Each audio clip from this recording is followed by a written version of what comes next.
Bonjour, j'espère que tout va bien chez toi. Sinon, je suis sincèrement de tout cœur avec toi. Je vous ai déjà raconté cette blague dans laquelle il y avait un fou qui mendiait au parvis de l'église. Il refusait d'entrer dans l'église. Et à chaque fois que les gens sortaient de l'église, chacun lui donnait ce qu'il avait. Un jour, une femme vient vers cet homme pour lui dire, Monsieur, vous savez, vous pouvez aussi nous rejoindre pour prier. Vous pouvez aussi prier avec nous. Et le fou dit à cette dame, je ne sais pas ce qui vous arrive là-dedans. J'aurais bien aimé entrer avec vous, mais je constate qu'à chaque fois que vous sortez de cette église, vous tirez la tronche. Je ne sais pas ce qui vous arrive là-bas. Je n'ai pas envie que cette chose-là m'arrive moi aussi.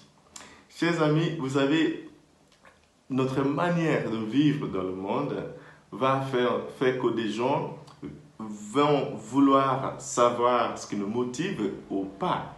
Si tu es chrétien, si tu es croyant, si tu es un enfant de Dieu, et ta manière d'être dans le monde fait que des gens ont peur de ce en quoi tu crois, eh ben, c'est pas top en fait, c'est pas l'idéal.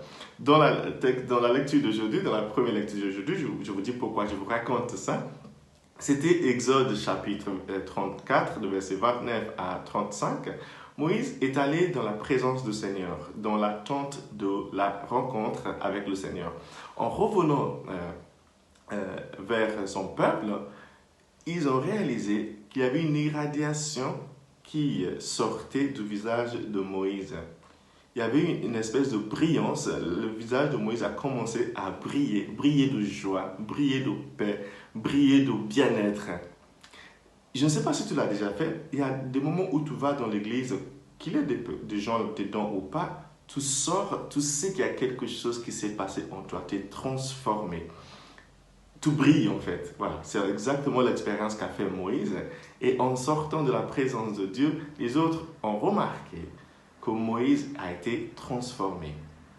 C'est ça le message pour nous aussi ce matin. Chaque fois que nous entrons dans la maison de Dieu, essayons de recevoir cette irradiation qui vient de la présence du Seigneur, cette force de l'Esprit Saint qui nous est envoyée à chaque fois que nous assistons à une messe, cette bénédiction qui nous est donnée à chaque fois que nous prenons du temps pour aller allumer une bougie dans une église.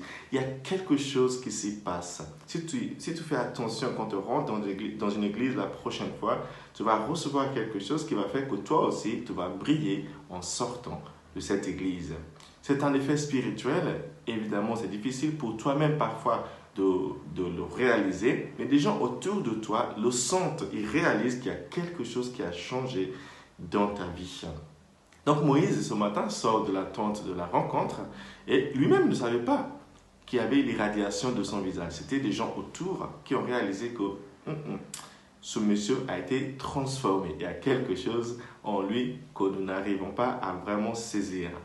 Et c'est dans ce moment-là que Moïse commence à voiler son visage pour ne pas déranger. Ça, c'est la deuxième chose que j'aimerais partager avec vous ce matin. Ce n'est pas tout le monde qui peut supporter ta brillance, ton irradiation. Ce n'est pas tout le monde. Malheureusement, il y a des gens qui ne seront pas heureux, qui seront éblouis quand tu es toujours dans la joie, toujours heureux, toujours avec du punch. Ce n'est pas tout le monde qui peut supporter ça. Et parfois, avant, je me disais, je m'en fiche. Mais de plus en plus, je me dis, peut-être aussi, il faut aussi être dans la considération. Comprendre que des gens, parfois, souffrent terriblement, ou tellement terriblement qu'ils ne peuvent pas comprendre pourquoi toi, tu es toujours dans la joie. Donc, pour ces gens-là, il faut aussi avoir de la considération et de la compassion. Ça ne veut pas dire que toi qui es heureux, toi qui es dans la joie, tu dois arrêter d'être heureux comme Moïse a voilé son visage. Non, ça veut dire qu'il faut aussi prêter attention au ressenti des autres. Prêter attention dans la compassion, bien sûr, sans étouffer sa propre joie. Maintenant, une troisième chose, une dernière chose que j'aimerais vous montrer ce matin, c'est qu'à chaque fois que nous rentrons dans la présence de Dieu, le Seigneur va faire en sorte que notre intelligence augmente. Évidemment, Jésus parlait beaucoup du royaume du Père, mais le deuxième sujet le plus important pour lui, c'était l'argent, les finances. Jésus a beaucoup parlé de l'importance d'être intelligent avec l'argent. Et dans l'évangile de ce matin, qui est tiré de Matthieu 13, de versets 44 à 46, Jésus parle d'un négociant qui recherche des perles fines. Il en trouve quelques-unes, il va vendre tout ce qu'il avait pour venir acheter ces perles fines parce qu'elles valaient beaucoup plus que tout ce qu'il avait avant.